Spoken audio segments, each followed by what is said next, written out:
Now first we are going to see the material cost variance. Material cost variance अगर आपको ठीक से समझ में आ जाता है तो लेबर वेरिएंस आराम से आपको समझ में आ सकता है और वेरिएबल ओवरहेड वेरिएंस भी आसानी से समझ में आ जाएगा, क्योंकि ये ऑलमोस्ट सिमिलर रहते हैं मटेरियल कॉस्ट वेरिएंस की तरह।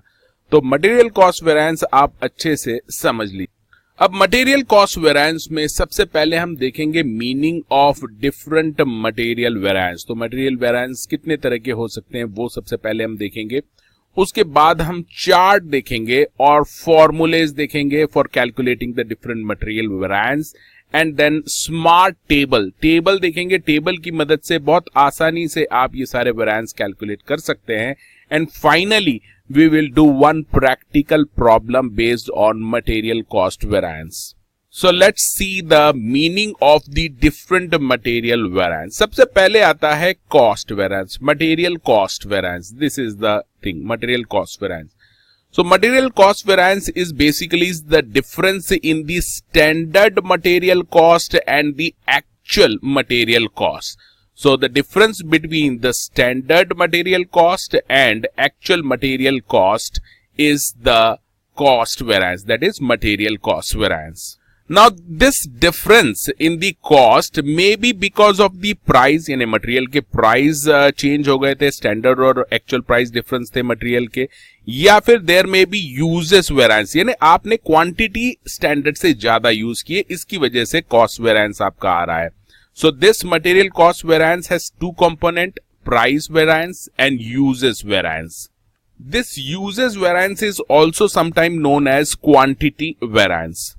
Now let's see the price variance. Material price variance means the material cost variance due to the difference in the standard and actual price of material. So price की वजह से अगर कोई variance आता है, यानी मटेरियल कॉस्ट में जो फ्लक्चुएशन हो रहे हैं, if it is because of the prices of this material actually purchase and the standard price of the material, then we call it a price variance.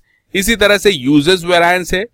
Uses variance means the material cost variance due to difference in standard and actual value of material used. So uses variance means if you were supposed to use 100 quantity of material, raw material, मान लीजिए 100 kg use करना था, but actually you have used 110 kg of material, and because of this excess use there may be a material cost variance. Now this material uses variance again can be divided into two parts, material mix variance and material yield variance. Now, if we look at the material mix variance, it is basically a material uses variance due to the difference in the mix of material. What do you mean by mix? अब mix का मतलब है, मान लीजिए A material है and B material. There are two raw material which you are using. A material आपको use करना था 100 kg and B material use करना था 50 kg. बट एक्चुअल में जो आपने मटेरियल यूज किया है, एक्चुअल में वो मटेरियल यूज किया है 120 kg और let's say 50 kg. Now there is a difference in the mix of the material and this is what we call material mix variance. जब आप जो रेशो रहता है रॉ मटेरियल का, डिफरेंट रॉ मटेरियल का, वो अगर आप ठीक से यूज नहीं करते, स्टैंडर्ड नहीं करते यूज, तो ऐसे में जो वेरिएंस आता है उसको बोलते हैं material mix variance. And the last is material yield variance. Yield variance is also a part of uses variance. इसमें बेसिकली ये थोड़ा सा अलग रहता है. टेबल के अलावा आपको इसको अलग से फॉर्मूले से कैलकुलेट करना रहेगा. Material yield variance basically a material uses variance which arises due to difference in the yield. Yield का मतलब होता है आउटपुट. फॉर एग्जाम्पल, आपका जो मटेरियल है वो आपने यूज किया है 100 kg. So input you have use is 100 kg और 100 kg इनपुट यूज करने के बाद जो आपको आउटपुट मिलना था वो कितना मिलना था? 90 kg. बट एक्चुअल फिगर देखें तो आपने 100 kg का मटेरियल यूज तो किया है as a input, but actual में आपको जो आउटपुट मिला है वो 85 kg ही मिला है. So you can see there is a difference in the yield. Yield यानी आउटपुट में डिफरेंस है. सेम मटेरियल आपने यूज किया है input, but still the output is difference. तो ये जो डिफरेंस इन द आउटपुट है, इसकी वजह से जो वेरिएंस आता है उसको हम बोलते हैं material yield variance. Now let's see the various formulas which we are going to use in this material variance problem.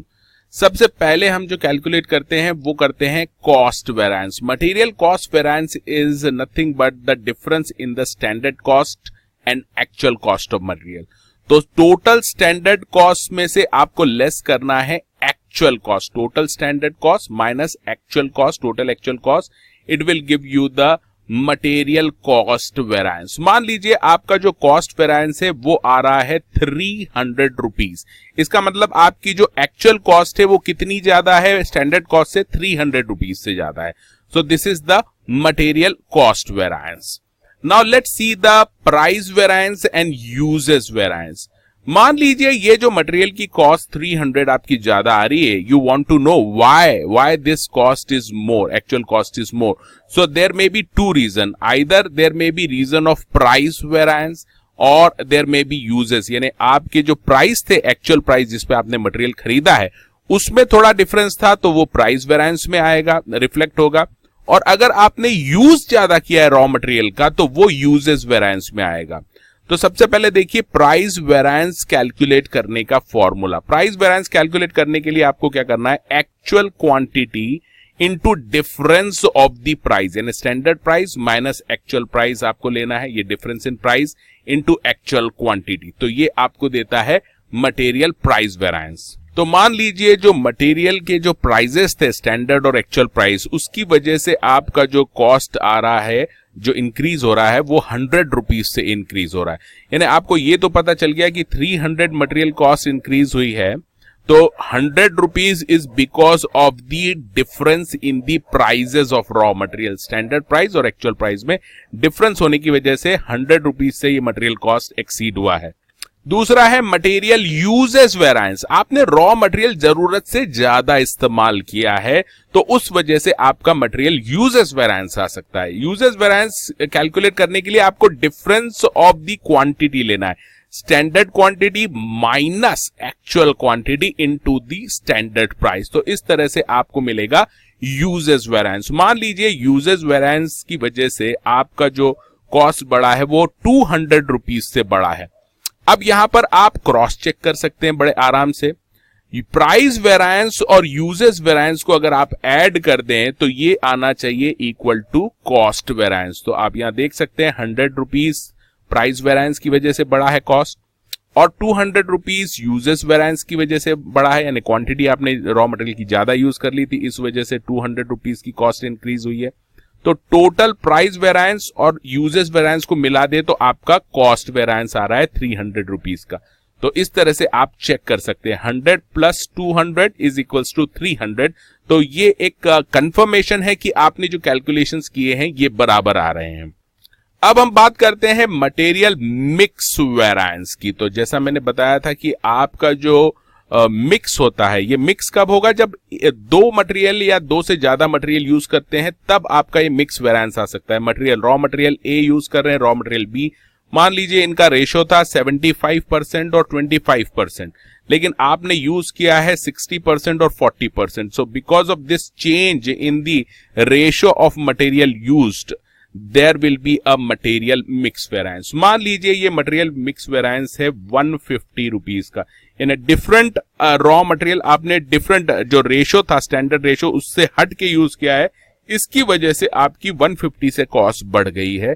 तो this is given by reflected by mix variance. अब इसका फॉर्मूला क्या होता है? मटेरियल मिक्स वेरिएंस का formula है revise standard quantity minus actual quantity. ये revise standard quantity कैसे कैलकुलेट करेंगे ये हम आने वाले थोड़े स्लाइड्स में देखेंगे. तो यहां पे फॉर्मूला आप अच्छे समझ लीजिए. Revise standard quantity minus actual quantity into standard price. तो अगर आप इसको कंपेयर करेंगे, if you want to compare with the uses variance, केवल ये डिफरेंस है. यहां पर स्टैंडर्ड क्वांटिटी हमने ली थी और यहां पर revise standard quantity minus actual quantity ले रहे हैं, तो इससे आपको मिलेगा मिक्स वेरिएंस. एंड फाइनली आपका आता है यील्ड वेरायंस, यानी आउटपुट आपको जो डिजायर्ड चाहिए था, इनपुट इतने इनपुट में इतना आउटपुट आपको चाहिए था वो नहीं मिला, उससे कम ज्यादा हुआ, so you will get a yield variance. Assume कीजिए यील्ड वेरायंस इज 50, तो you can cross check mix variance और यील्ड वेरायंस को ऐड करेंगे तो यूजेस वेरायंस आना चाहिए। सो मिक्स वेरायंस कितना है, mix variance is 150, yield variance is 50, total करेंगे 200, that is coming uses variance. Uses में प्राइस वेरायंस ऐड कर दीजिए तो ये आ जाएगा cost variance 300। So you can cross check that आपके सारे कैलकुलेशन बराबर हैं या नहीं। अब बात करते हैं फॉर्मूले की। यील्ड वेरायंस के लिए जो फॉर्मूला यूज करना है वो आपको टेबल से कैलकुलेट नहीं होगा, अलग से करना है। फॉर्मूला बहुत ही सिंपल है, total standard quantity, total standard quantity minus total actual quantity, ये आपको इसका डिफरेंस लेना है और एवरेज स्टैंडर्ड प्राइस से इसको मल्टीप्लाई करना है। इस फॉर्मूले को अगर आप और रिफाइन करें, ये एवरेज स्टैंडर्ड प्राइस क्या है, तो total standard cost divided by standard total standard quantity, ये आपको मिल जाएगा एवरेज स्टैंडर्ड प्राइस। और ये एवरेज स्टैंडर्ड प्राइस को आपको मल्टीप्लाई करना है difference of total standard quantity minus total actual quantity से, तो आपको मिल जाएगा यील्ड वेरायंस। अब यील्ड वेरायंस टोटली बेस्ड रहता है आउटपुट जो आपको मिला है। इसका जो दूसरा फॉर्मूला है वो यहाँ पे मैंने लिख रखा है, जो इंस्टीट्यूट की बुक में भी दे रखा है। कई बार इंफॉर्मेशन आपको अलग वे में दे रखी रहती है। ऑब्जेक्टिव क्वेश्चन आ सकता है कि एक्चुअल यील्ड आपका दे रखा है और स्टैंडर्ड यील्ड दे रखा है। इसका मतलब एक्चुअल यील्ड का मतलब यहां पर एक्चुअल आउटपुट, एक्चुअल आउटपुट आपको दे रखा है और साथ ही स्टैंडर्ड आउटपुट आपको कितना होना चाहिए था वो दे रखा है। तो इन दोनों का डिफरेंस लेके आप स्टैंडर्ड कॉस्ट पर यूनिट से मल्टीप्लाई कर देंगे तो भी आपका ये मटेरियल यील्ड वेरायंस आ जाएगा। तो ये फॉर्मूला भी आपको ये नोट डाउन करना है अलग से। अभी भी अगर आपको ये समझ में नहीं आ रहा है यील्ड का, तो याद रखिए दो फॉर्मूले मैंने आपको बताए यील्ड के। एक तो average standard price into total standard quantity minus total actual quantity. ये हम जो कैलकुलेट कर रहे हैं ये इनपुट के हिसाब से कैलकुलेट कर रहे हैं। कभी कभी क्वेश्चन में आपको आउटपुट दिया रहेगा, तो आउटपुट अगर दिया है तो आपको यील्ड के लिए ये वाला फॉर्मूला यूज करना है, that is the standard cost per unit actual yield that is actual output minus standard yield that is standard output. तो दोनों ही फॉर्मूले यील्ड के लिए आपको याद रखने हैं। अगर आउटपुट की इंफॉर्मेशन दी है आपको एग्जाम में और मटेरियल यील्ड वेरिएंस निकालना है तो ये वाला फॉर्मूला यूज करना है, और अगर इनपुट की इंफॉर्मेशन दे रखी है आपको तो इस तरह से ये हमारा रेगुलर फॉर्मूला आप यूज कर सकते हैं। तो क्या अभी सारी चीजें हो गई है? नहीं, अभी फॉर्मूला और देखना है। जहां पर स्टूडेंट की सबसे ज्यादा मिस्टेक होती है, सबसे पहली बात तो फॉर्मूले याद नहीं रहते। फॉर्मूले याद नहीं रहते, उसका अपने पास जो सोल्यूशन है वो है टेबल। टेबल आप बनाएंगे तो फॉर्मूले याद रखने की जरूरत नहीं है, डायरेक्ट आपके सारे वेरिएंस आ जाएंगे through table without use of formula. लेकिन फिर भी फॉर्मूला आपको यूज करना पड़ सकता है अगर आपको स्पेसिफिक इंफॉर्मेशन दी है क्वेश्चन में। तो ऑब्जेक्टिव क्वेश्चन अगर आपसे पूछे हैं स्पेसिफिक इंफॉर्मेशन देके, तो आपको फॉर्मूले भी याद तो रखना पड़ेंगे।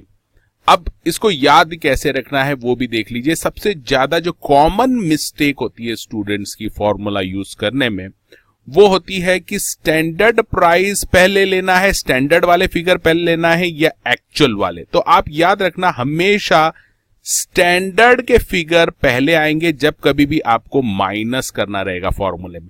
फॉर एग्जाम्पल कॉस्ट वेरायंस में आप स्टैंडर्ड कॉस्ट में से क्या लेस कर रहे हैं? एक्चुअल कॉस्ट, तो या माइनस कर रहे हैं स्टैंडर्ड में से एक्चुअल। इस तरह से प्राइस वेरायंस देखेंगे तो स्टैंडर्ड प्राइस में से एक्चुअल प्राइस ले रहे हैं, डिफरेंस ले रहे हैं। इसी तरह से यूजेस वेरायंस में स्टैंडर्ड क्वांटिटी में से एक्चुअल क्वांटिटी यूज कर रहे हैं। तो आप हमेशा देखेंगे स्टैंडर्ड में से हमेशा एक्चुअल का फिगर लेस होता है, ये आपको याद रखना है। इसी तरह से मिक्स में देखेंगे रिवाइज स्टैंडर्ड क्वांटिटी में से एक्चुअल क्वांटिटी आप डिडक्ट कर रहे हैं। और फाइनल यील्ड में भी देखेंगे टोटल स्टैंडर्ड क्वांटिटी में से टोटल एक्चुअल क्वांटिटी डिडक्ट कर रहे हैं। इसके अलावा और कुछ जो याद रखने जैसी चीजें हैं कि प्राइस में आपको लेना क्या है? Difference of price. Difference of price में एक्चुअल क्वांटिटी का मल्टीप्लाई कर देंगे तो प्राइस वेरिएंस आ जाएगा। इसी तरह से यूजेस वेरिएंस या क्वांटिटी वेरिएंस निकालना है तो डिफरेंस इन क्वांटिटी लेना है आपको और स्टैंडर्ड प्राइस से मल्टीप्लाई करना है। मिक्स में आपको यूजेस का थोड़ा सा डिफरेंस है, इसमें यहां पर revise standard quantity minus actual quantity है, इसके पहले standard quantity minus actual quantity थी यूजेस में। तो revise standard quantity minus actual quantity का डिफरेंस लेना है मिक्स में और मल्टीप्लाई करना है स्टैंडर्ड प्राइस से। और केवल एक यील्ड है ऐसा जिसके लिए आपको दो फॉर्मूले याद रखने पड़ेंगे। पहला इनपुट बेसिस का formula, total standard quantity minus total actual quantity into average standard price, और दूसरा आउटपुट के हिसाब से अगर निकालना है तो actual yield minus standard yield into standard cost per unit. ये आपको एज पर इंस्टीट्यूट की बुक में ये आपको मिल जाएगा। तो अब आपने देख लिए हैं कि फॉर्मूले इसके किस तरह से आपको यूज करने, याद रखने हैं, इसका चार्ट समझ लिया है, और अब हम देखेंगे टेबल।